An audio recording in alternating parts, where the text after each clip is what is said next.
Good afternoon and welcome to CCN Midday News. I'm your host, Captivating Christian, and here are some of your top stories for today, the 6th of July. Houston mayor warns hospital systems close to overwhelmed amidst the COVID-19 spikes. President Donald Trump also used the 4th of July address to push forward a dangerous, misleading claim. Trump also signed the worst trade deal ever, and it just went into effect. Justice for Amani, Kildea lynching. Suspect after black man who ousts pedophiles is found hanging. An armed black man in Louisiana showed up to a courthouse to encounter armed white supporters for a Confederate monument. And Trump supporters got the okay to paint over a Black Lives Matter mural. Let's get to the news. Houston Mayor Sylvester Turner warned on Sunday that his city's hospital system is close to becoming overwhelmed with patients amid the spike in confirmed cases of the coronavirus. Texas is one of 40 states that has experienced a spike in the coronavirus cases and has put plans for a phased reopening of the economy on hold. Turner said that in Houston, 1 in every 4 people who are testing positive for the coronavirus, up from a rate of 1 in 10 people just a month ago. Turner attributes the spike in the coronavirus cases in Houston to a reopening that proceeded too fast. And like Texas, Florida is also seeing a substantial jump in the number of coronavirus infections. The local leaders there have begun to revamp restrictions on businesses to mitigate the spread of the deadly illness. Florida reported Sunday that there are more than 200,000 confirmed coronavirus cases in the state and 9,999 new cases among residents. In the U.S., there have been more than 2.8 million confirmed cases and 129,000 deaths, according to the Johns Hopkins University. As the nation marked a somber 4th of July with many Americans confined to their homes amidst the alarming rise in the coronavirus cases, President Donald Trump used his stage of the White House South Lawn on Saturday to put forth a mystifying and dangerously misleading that 99% of the coronavirus cases in America are totally harmless. The president's assertion without evidence about the virus was his latest attempt to minimize the threat of the coronavirus as it rages the United States, with cases rising across the country. As the increasing number of the top Republican officials from the nation's governors to the members of Congress plead with Americans to redouble their efforts to curb the spread of the virus, warning of the dangerous consequences it currently trends to continue. Looking to distract the nation from its frightened spike in the coronavirus 19 cases and America's grim death toll at a surpassing 129,000 people, Trump has plunged deeper into a racially charged strategy meant to bolster his support among white Americans who feel threatened by the culture change sweeping across America after the death of George Floyd at the hands of the Minneapolis police officer. He reprised many of his racially devised lines from his Mount Rushmore speech on Friday night, where he claimed that the left-wing fascist mob was trying to end America by erasing the nation's history and indoctrinating its children. Apparently hoping to top Friday night's inflammatory language, he compared his crusade to defeat the radical left and to efforts by the United States to eradicate the Nazis. President Donald Trump has touted the North American Free Trade Agreement as the worst trade deal ever negotiated and vowed to replace it. Well, today he has replaced it with the U.S.-Mexican-Canada Agreement. While the USMCA makes the modest improvements largely by borrowing from the Trans-Pacific Partnership, which Trump withdrew from, it also includes some protectionist elements that vow industrial policy. Moreover, while the administration has been rushing to implement the deal in order to score political points on the campaign trail, businesses are left to sort out the new rules and paperwork that they will have to start following as of today. The USMCA was pitched as a way to reduce uncertainty among the three trading partners in the face of threats of withdrawal from NAFTA that Trump made regularly. The circumstances surrounding the black man who was found hanging in New Jersey deserves answers after his death was ruled a homicide without any investigation. Amani Kildea was found hanging in Morristown, New Jersey on the 28th of June, but his suspected lynching was finally getting national attention 1 week later after questions mounted in the 20-year-old's death.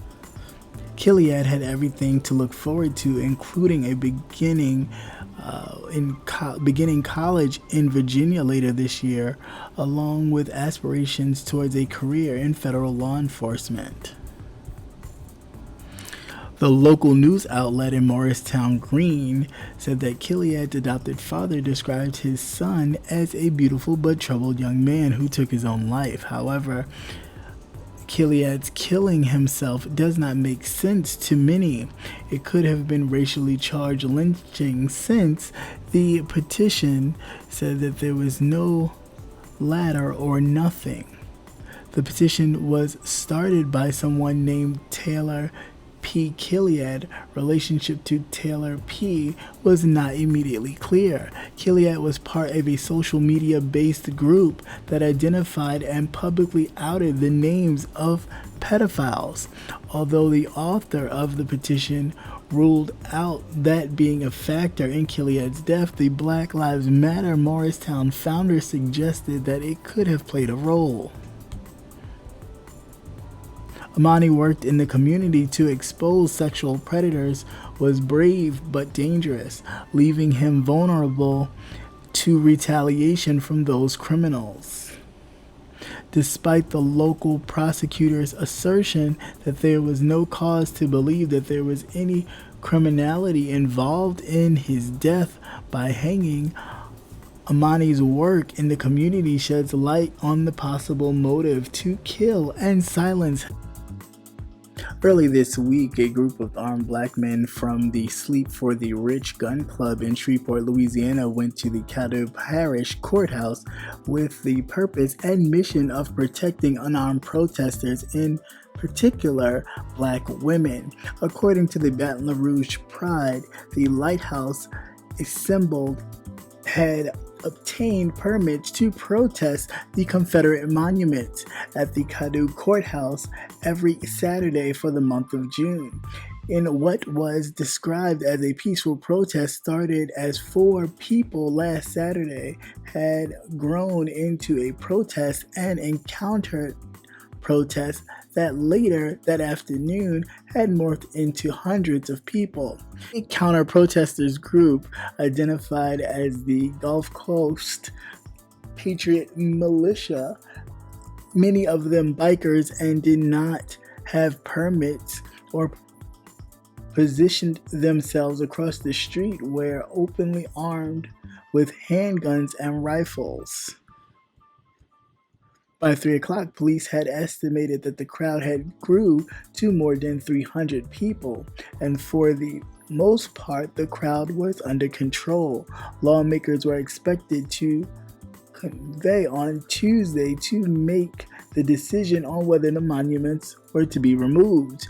Based on what occurred last weekend, the Sleep for the Rich gun club showed up with their guns in order to prevent the intimidation that happened the last time the group showed up to the courthouse, as the group was approached by reporters inquiring as to why they were carrying guns. Group leaders like Nikki Daniels Jr. responded. Gun club. Sleep is for the rich gun club. Why are you guys out here with guns? Why not? Those guys came on Sunday and they tried to intimidate some innocent women, ladies, unarmed men. They go one of them right here. They go one of them right there. Just post up right there. Just post. There's people right there. We came out here because those guys came out here trying to intimidate those girls, and they thought that they were gonna have it easy. But one phone call was made, and the whole and everybody came down here armed. No bullshit. And Louisiana is a total gun state. Yeah, it's an open carry state, so that's open carry. So that's why we out here. Who came out here this weekend? Who are you talking about? The Confederates. You watch the news, right? What station you with? KTBA. KTB. Oh, y'all ain't keeping up with that? I bet. So anybody that keeps up with the news, you should know what went on this weekend. You should know. Don't start paying attention whenever we respond to stuff. Alright? Don't start paying attention whenever we start responding. Hey, big dog, hold on. Don't start paying attention whenever we start responding to stuff. The time to pay attention is not when the oppressed people decide to respond to the oppression. You heard me? The time to be caring about race relations is when it's going down. Don't wait. Why are we still having to come out here and fight over a monument that from people who fought against our country, bro? Y'all don't understand the hypocrisy in that? And then you want to ask why we out here protecting these people? It's about good versus evil, that's why. If you claim to be a white ally and you stand with black people, that's cool. We appreciate that. But it's about good and evil, bro. And if you know what's right, you need to get off your high horse and you need to come down here. And if you're in the black community, like I've been saying all day, if you call yourself a tough guy, if you've never had a club fight, if you ever been in Coco's and had a club fight or any of these nightclubs, Sandbar, Phoenix, give me another one. Where we at? If you could go into a nightclub and be ready to punch something down, you need to come down here and be ready to punch something down for your people and for the right cause. And we starting the gun club. We getting every eligible person of color their gun rights. We're gonna make sure that they know their gun rights. We're gonna make sure that damn near every eligible person of color got their concealed carry permits. Any brothers that may have felonies, we working with attorneys right now, and we're gonna help y'all get y'all felonies cleared off your record. So y'all boys can feel safe about protecting yourself. A Bossier police officer, when I was taking my concealed carry class, he told me, he said, cops are not crime fighters. Black people, cops do not fight crime. They respond. No, they respond to crime, little daddy. By the time the cops get there, you already been messed over. You done already caught your issue, right? So you need to find a way where you can protect yourself and your family before the cops get there. Right then and there.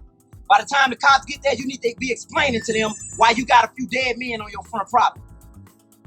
That's why we out here. Because we ain't taking no intimidation and no bullying no more. If you white and you stand with us and you an ally, well, you come out here and make yourself known. It ain't enough to be quiet no more. It ain't enough to be quiet no more. Bring your ass out here and stand with us. Quiet don't work. And don't edit nothing out. I don't care if you got to make this a 30-minute, yeah. Don't edit. And even if you do, it don't even matter. This is for protection. This is for protection. This is for protection. This is for protection. But this is for protection. But don't get it twisted for 1 minute. Don't you get it twisted for 1 minute. Get that on record. Year 2020. And I want every black person all over the world to hear me. Black people have always been a peaceful people. Every single American war that this country gave us, black people fought in it, me included. Not only that, we never had that complex of that. We never had that complex, bro. We would go to war and we black people never had that in the back of our head. Dog, black people have showed, dog, we done showed them Harvard graduates. We done showed them business owners. We done showed them genius artists. President Harvard, same thing. Man, we showed this white country every single piece of black excellence we can show them, and they still consider us niggas. They still consider us less than. So guess what? Black people, we gonna start spinning with us. If you're white and you're not evil, you can come and spin with us. You heard me? It's crazy that we still fighting for. We still fighting for the same shit my granddaddy fought for. We still fighting for rights that they are born. Get my man right here. For rights that they are born with, we still fighting for. So we ask us why we out here fighting. We out here for a reason. We out here for certain privileges that we're supposed to be born with that we have to fight for. I was out here 2 weeks ago. It's good versus evil, big It's dog. good versus evil, but it's still certain rights that my child is not born with that other children are. Yeah. That's why I'm out here fighting. It's still certain stigmatism that I still have to tell my child to watch for certain stuff if he's ever stopped by this. But other kids aren't. What's the difference between their kids and my kids? What's the difference? And then shout out to Leo Savage. Let's talk about Leo Savage. Let's talk about Savage. Come on, man. Did you run for mayor? He was all in the black community. Took one of our votes. No. Well, to whom it may concern. To whom it may concern, bro. Don't speak on none of us carrying guns, and don't because I saw a comment that said, why aren't those men in jail for carrying those assault rifles? But you ain't say nothing about those Confederates when they pulled up trying to intimidate them little girls over there. So that's cool, but when the real men come to defend some shit and just be a symbol of power, now we should be in jail. I hope y'all paid attention to who made that comment on Facebook and don't vote for shit that he got going ever. Ever. Make sure y'all shop sleepersfortherich.com. Because we still hustle. Gotta put that plug in there. I got 1,000 tuned in right now. A pair of Trump supporters quickly ruined the work of residents in the Bay Area town that got the okay to paint a Black Lives Matter mural. Cops say now they would like a word. This went down Saturday in the city of Martinez, California, where a large mural which reads Black Lives Matter was stenciled and filled in with paint by the people there in front of their local courthouse. Something city officials approved and even advertised as a community-led holiday event. The paint of the mural was scheduled from 9 a.m. to 3 p.m., but not long after, folks were there.